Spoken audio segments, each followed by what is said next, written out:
Morning students, 8th class, lesson number 6 science में lesson number 6 है बच्चों, जिसका नाम है सिंथेटिक फाइबर्स, संश्लेषित रेशे। लेसन नंबर 5 तक आपका कंप्लीट हो चुका है। क्वेश्चंस वगैरह सब आपके कंप्लीट करा दिए गए हैं। आज हम शुरू करने वाले हैं 8th क्लास में साइंस में लेसन नंबर 6, जिसका नाम है संश्लेषित रेशे। इस संश्लेषित रेशे जो लेसन है बच्चों, इसमें आप पढ़ेंगे जो इम्पोर्टेंट पॉइंट्स हैं। इंट्रोडक्शन, परिचय, ठीक है। संश्लेषित रेशे, जिसको सिंथेटिक फाइबर्स कहा जाता है। संश्लेषित रेशों के गुणधर्म अर्थात properties of synthetic fibres. Synthetic fibres के गुणधर्म क्या हैं? ये हमारे जैसे जीवन के अंदर कपड़ा, जो भी विभिन्न प्रकार के कपड़े हम पहनते हैं, चाहे वो गर्मी के हैं, सर्दी के हैं, किसी भी मौसम के हैं, वो सब फाइबर के द्वारा बनाए जाते हैं बच्चों। इन्हीं के ही आज हम इन्हीं सभी चीज़ों के बारे में आज हम स्टडी करने वाले हैं। नेक्स्ट पॉइंट का स्टडी करेंगे, प्लास्टिक तथा बहुलक के मुख्य प्रकार। प्लास्टिक तथा बहुलक के मुख्य प्रकार जो इस सिंथेटिक को बनाने में, सिंथेटिक रेशे बनाने में काम आता है, उन चीज़ों किस धातु के बनाए जाते हैं, ये सब की जानकारी इसमें होगी। प्लास्टिक और पर्यावरण। प्लास्टिक और पर्यावरण का आप देख रहे हैं हमारे जीवन पर कितना प्रभाव पड़ता है। आसपास के वातावरण कितना प्रदूषित इससे होता है, इस प्लास्टिक से। चाहे उसमें बच्चों आप ये देख लीजिए, प्लास्टिक के द्वारा बनी हुई वस्तुएं हों, या प्लास्टिक थैली हो, या प्लास्टिक का जितना भी हम घरों में यूज़ करते हैं वो हो, कोई भी प्लास्टिक की जो चीज़ें हैं वो पर्यावरण में कितनी खतरनाक हैं और कितनी जो है हमारे लिए वो एक तरीके से हानि हमको पहुंचा रही हैं। इन सभी चीज़ों का अध्ययन आप इसमें करेंगे। पहला पॉइंट है बच्चों इंट्रोडक्शन, परिचय। आदिकाल का मतलब होता है बहुत समय पहले मनुष्य नंगा रहता था। ये उस समय की बात है जब मनुष्य को कपड़ों इत्यादि की कोई जानकारी नहीं थी। अगले शरीर को किन चीज़ों से ढकना होता है, बड़े बड़े वृक्षों के पत्तों को लपेट करके वो अपना जीवन यापन करता था। कच्ची चीज़ों को खाता था, कच्चे फलों का सेवन करता था। ना किसी भी व्यक्ति को पहनने का आभास था, ना किसी व्यक्ति को खाना बनाने का आभास था। किस तरीके से खाना बनाया जाता है, इन सभी चीज़ों की जानकारी उस टाइम मनुष्य को नहीं थी, जब मनुष्य नंगा रहता था। लेकिन आज मनुष्य विभिन्न प्रकार के वस्त्रों को पहनता आ रहा है। विभिन्न प्रकार के कपड़े आप देख रहे हैं। कभी हम कॉटन पहनते हैं, टेरालिन पहनते हैं, टेरिकोट पहनते हैं, सिल्क पहनते हैं। तो कितने प्रकार के कपड़ों का हम जो है डेली अपने जीवन में यूज़ करते हैं। मनुष्य की यह प्रवृत्ति है कि वह विभिन्न प्रकार के वस्त्रों को देखकर उसी डिज़ाइन, रंग और किस्म के कपड़े पहनते हैं। जैसे भी कपड़े हमें मार्केट में दिखाई देते हैं, उन्हीं कपड़ों को पहनने का एक मन होता है। तो आज का माहौल ऐसा, आज का वातावरण ऐसा है कि मनुष्य उसी तरीके के कपड़े पहनना पसंद करता है जो उसको अपने आसपास दिखाई देते हैं। बाज़ार में दर्जी की दुकानों पर उसी प्रकार के कपड़े देखने के लिए मिलते हैं। जबकि सबसे पहले जब मनुष्य ने खद्दर के वस्त्रों का प्रयोग किया, आप जानते हैं कि सबसे पहले कॉटन, सूती वस्त्र का प्रयोग हुआ था। लोग सूती पहनते थे। पहले भी आज से 50, 60, 70 साल पहले लगभग सभी लोग खद्दर के कपड़े पहनना ही पसंद करते, क्योंकि खद्दर की ही जानकारी थी। और खद्दर भी बच्चों ऐसा एक तो मशीन के द्वारा बनाया जाता था, एक हाथ के द्वारा भी बनाया जाता था। तो अधिकतर जब लोगों के पास पैसे की कमी थी या इतने साधन नहीं थे, तब जो है प्रत्येक व्यक्ति अपने हाथ के द्वारा बुने हुए कपड़ों को पहनने का ही चलन पूरे देश के अंदर था। किंतु धीरे धीरे आधुनिकता ही, वातावरण में समाज हमारा आधुनिक हुआ, मशीनों की जानकारी हुई, कपड़ों की जानकारी हुई, सिंथेटिक रेशे जो फाइबर्स हैं इनकी खोज की गई और विभिन्न प्रकार के कपड़े अब मार्केट में हमें दिखाई देते हैं। और आप कलरफुल कपड़े खरीदते हैं, अलग अलग तरीके के कपड़े पहनना पसंद करते हैं। तो ये तभी संभव हुआ जब देश के अंदर सिंथेटिक फाइबर्स का प्रचलन हुआ। भारतीय लोगों ने दूसरी सभ्यता को धीरे धीरे अपनाना शुरू किया और उसी प्रकार की पोशाक पहननी शुरू कर दी। कपड़े धागों से निर्मित होते हैं। कपड़े प्राकृतिक और कृत्रिम स्रोतों से प्राप्त रेशों से बनाए जाते हैं। रेशों का उपयोग विभिन्न प्रकार की घर में काम आने वाली वस्तुओं के निर्माण में किया जाता है। रेशे को प्राकृतिक और कृत्रिम दो भागों में विभाजित किया गया है। जो रेशे फाइबर्स होते हैं, धागे, वे प्राकृतिक होते हैं, एक कृत्रिम होते हैं। प्राकृतिक को बच्चों नेचुरल फाइबर्स कहते हैं और कृत्रिम को आर्टिफिशियल कहते हैं। पिछली कक्षा में हम कपास, ऊन और रेशम के रेशों के बारे में विस्तार से पढ़ चुके हैं। हम ऋतु के अनुसार वस्त्रों का चयन करना सीख चुके हैं।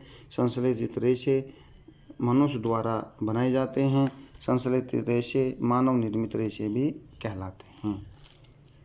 इससे पहले जो हमारे कपास, ऊन या रेशम से जो रेशे बनते थे उनको नेचुरल, और कुछ जो हैं आर्टिफिशियल या कृत्रिम रेशे भी तैयार हुए जिनको हम मानव निर्मित रेशे कहते हैं। तो हम जो संश्लेषित रेशे हैं, जो बच्चों आर्टिफिशियल रूप से बनाए जाते हैं, कृत्रिम रूप से बनाए जाते हैं, उनको मानव निर्मित रेशे भी कहते हैं। संश्लेषित रेशे, अब इनके बारे में हमें पढ़ना है कि संश्लेषित रेशे बच्चों होते क्या हैं, ये कैसे इनको बनाया जाता है। धागों को जोड़कर बुनकरों द्वारा कपड़ा बुना जाता है और उसमें कई प्रकार के वस्त्र तैयार किए जाते हैं। प्राकृतिक एवं कृत्रिम रेशों से मिलकर धागे जो हैं प्राकृतिक और कृत्रिम रेशों से मिलकर बने होते हैं। जो रेशे मनुष्य द्वारा बनाए जाते हैं उनको संश्लेषित रेशे कहते हैं, जो मनुष्यों के द्वारा बनाए जाते हैं।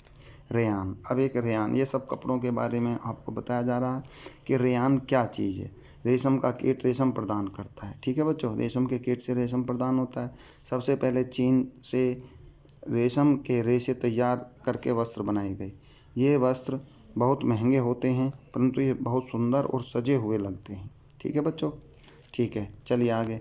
इनकी सजावट से नए नए प्रकार के कपड़े मनुष्य के मन को मोह लेते हैं। जो रेयान है ये बहुत ही सुंदर होता है और ये सबसे पहले इसकी खोज चाइना में हुई थी। रेशम के कीट से रेशम बना करके, पैदा करके, और उसके रेशे सर्वप्रथम चीन में तैयार किए गए थे, जिसके कपड़े बहुत सुंदर और अच्छे होते हैं, सजे हुए होते हैं और बहुत ही आकर्षित करने वाले होते हैं। 19वीं शताब्दी के अंतिम छोर में वैज्ञानिकों को रेशम के समान गुणों वाले रेशे प्राप्त करने में सफलता प्राप्त हुई। इस प्रकार का रेशा काष्ठलुगदी के रासायनिक उपचार से प्राप्त किया गया। यह रेशा रेयान या कृत्रिम रेशा कहलाता है। एक तो बच्चों रेशम के कीट से रेशा तैयार हुआ, किंतु एक जो है वैज्ञानिकों ने रेशम की तरह ही लकड़ी से भी, जो लकड़ी की लुगदी होती है, लकड़ी से भी एक कृत्रिम रेशा तैयार कर लिया जो एकदम रेयान की तरह होता था, रेशम की तरह लगता था। उसको भी तो उसको कहा गया कृत्रिम, आर्टिफिशियल, क्योंकि वो उसकी नकल थी, उसको देख करके बनाया गया था। तो उस रेशे को क्या नाम दिया जो लकड़ी से बनता था? कृत्रिम रेशा कहलाता। यह प्राकृतिक स्रोत काष्ठलुगदी से प्राप्त किया जाता है। यह एक सस्ता रेशम होता है और इसे रेशम के रेशों के समान बुना जा सकता है। यदि हम इसे कपास के साथ मिलाकर बुने तो यह काफ़ी मजबूत बनते हैं। इस प्रकार इनके प्रयोग से हम बिस्तर, चादर, गलीचा या कालीन आदि बनाते हैं। बच्चों इस तरीके के जो रेशे तैयार होते हैं उससे कपड़ा थोड़ा सस्ता हो जाता है और जो ओरिजिनल रेशम जहाँ से तैयार किया जाता है, रेशम के कीट से रेशम जो लिया जाता है, वो कपड़ा बहुत ही एक तरीके से कॉस्टली होगा, महंगा होगा, जिसको हर व्यक्ति नहीं खरीद सकता। फिर ऐसे ही वैज्ञानिकों ने उसी प्रकार के रेशम जो लकड़ी की लुगदी से प्राप्त किया, उसी प्रकार से तय करके ये एक तरीके से कृत्रिम रेशम तैयार कर दिया, जिससे बनने वाला जो रेशा था उसको कृत्रिम रेशा कहा गया और उससे बनने वाले जो कपड़े होते थे वो काफ़ी सस्ते होते थे, जिसको हर व्यक्ति खरीदने की ताकत रखता था। विशेष जानकारी, लाइलॉन का तार इस्पात के तार से अधिक प्रबल होता है। जो लाइलॉन कपड़े का तार है, जिसको हम टेरालिन भी बोलते हैं, उसका जो तार होता है वो एक तरीके से लोहे के तार से भी अधिक मजबूत होता है। ये भी हमें यहाँ पर ध्यान रखना है, इसलिए विशेष जानकारी दी गई है कि लाइलॉन का जो तार है इस्पात के तार से अधिक प्रबल होता है। नेक्स्ट पेज पर बच्चों, नेक्स्ट नंबर नायलॉन। ये नायलॉन जो है, नायलॉन ये भी एक प्रकार का कपड़ा है। एक तो आपको रेयान के बारे में जो रेशम से तैयार होता था, अब है नायलॉन के बारे में। ये भी एक तरीके का कपड़ा है। नायलॉन का एक मानव द्वारा निर्मित रेशा है, ये भी मानव के द्वारा बनाया गया, आर्टिफिशियल जिसको हम कहते हैं आर्टिफिशियल फाइबर। इसे 1931 ईस्वी में प्राकृतिक कच्चे माल, पौधे या जंतु से प्राप्त करके बनाया गया। ठीक है बच्चों, ये पौधों और जंतुओं से प्राप्त करके इसको बनाया गया। इसका निर्माण कोयले, जल और वायु से किया गया। यह पूर्ण रूप से प्रथम संश्लेषित रेशा था। यह पूर्ण से प्रथम संश्लेषित रेशा जिसको जंतुओं से और या पौधों से बनाया गया है। लाइलॉन रेशा प्रबल, प्रत्यास्थ, हल्का और चमकदार था। इसे धोने में आसानी रहती थी, ठीक है बच्चों, परंतु जरा सी चिंगारी इसे जला देती थी, जिसको हम टेरिकोट या टेरालीन कहते हैं। इसलिए यह एक खतरनाक कपड़ा साबित हुआ। लाइलॉन से जुराबें, रस्से, तंबू, स्लीपिंग बैग, पर्दे आदि बनाए जाते हैं। लाइलॉन का उपयोग पैराशूट और पहाड़ों को चट्टानों पर चढ़ने के लिए रस्से बनाने में भी किया जाता है, क्योंकि अभी आपको बताया गया था कि इसका जो धागा है ये इस्पात से, लोहे से भी अधिक मजबूत होता है।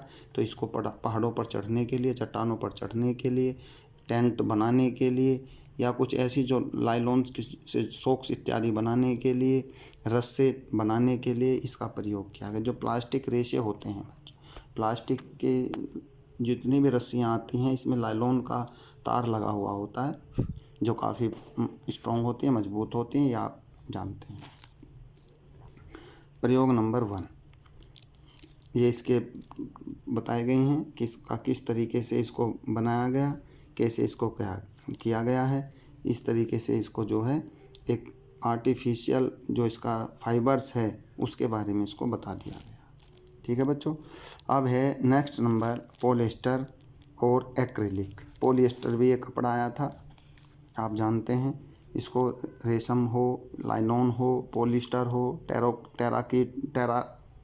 टेरिकोट हो, टेरालीन हो, ये सभी जो आर्टिफिशियल फाइबर्स थे, संश्लेषित रेशों के द्वारा बनाए हुए कपड़े होते हैं। अब है नंबर 3 पॉलिएस्टर, ठीक है बच्चों।